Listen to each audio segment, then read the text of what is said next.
sound. The sound of Norfolk. Chris Gorham at breakfast.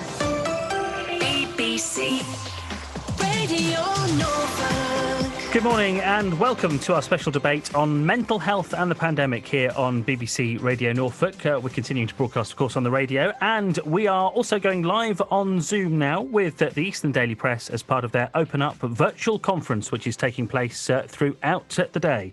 Over the next hour, we're going to be discussing the impact of the coronavirus pandemic on mental health and what needs to happen next. We've got a special panel with us to take your questions, to talk about where we are in Norfolk when it comes to mental health. I'm delighted to say we've got with us Dan Dalton from the Norfolk and Suffolk NHS Foundation Trust. They are responsible for the county's mental health provision. We've got Katie Hall from the mental health charity Mind standing by to talk to us. Dr. Arden Ross from the NHS Norfolk and Waveney Clinical Commissioning Group is here.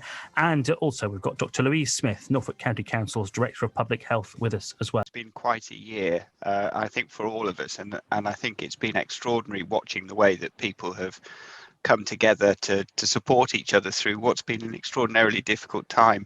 We do know with the pandemic that the disease itself, but also the impact of that and lockdowns, making employment more unstable, financial insecurity, reduced access to education, and sadly for some bereavement have really challenged people and families and their mental health.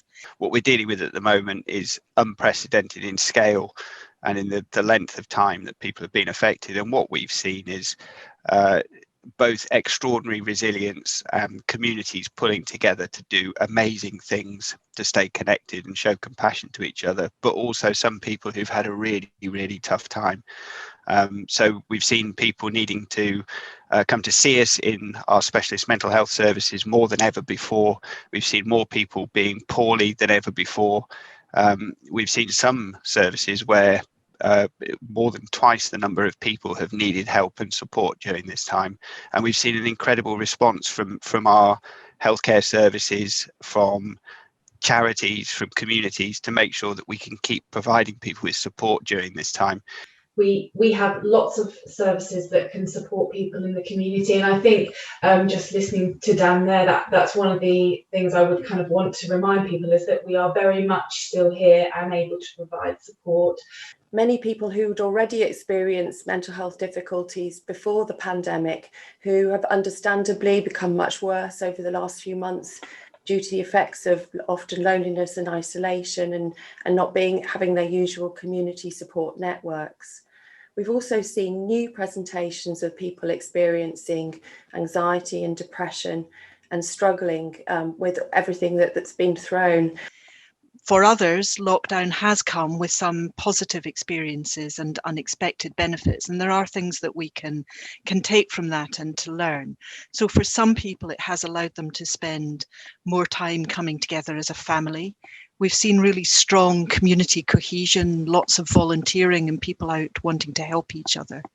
We're not having to spend so much time commuting, and we are seeing some people be able to take more exercise. So that again takes us back to those messages about 5 ways to well-being, connecting to others, reaching out and giving, taking up new things, learning, spending time to be aware of what's happening around you. Dan's talked about many of those already, and I suppose I would add a couple of other things that can help buoy up your resilience to get through things. Find the humour in things, and to some extent just look for a sense of acceptance. What we are really clear about is we're in the middle of a peak at the moment, but this will pass. The numbers will go down. We will be able to get out of lockdown. The vaccine is being rolled out. The summer weather will make things better. So whilst things are very challenging at the moment, we've every reason to think that it will improve. The first thing people can do is go online and look for things like the Wellbeing Service. And if you're a child or young person, look for Cooth. In addition to that, GPs are open. So if you do have a concern, please do contact your GP. And we are absolutely, all of us, the clinicians in primary care, are there to support people and very happy to do so. So don't struggle at home. Don't sit at home alone worrying, particularly if you're having thoughts about harming yourself. There is help out there, and people who are ready. There's an army of volunteers as well who are wanting to engage with people. So don't sit alone and struggle with this on your own.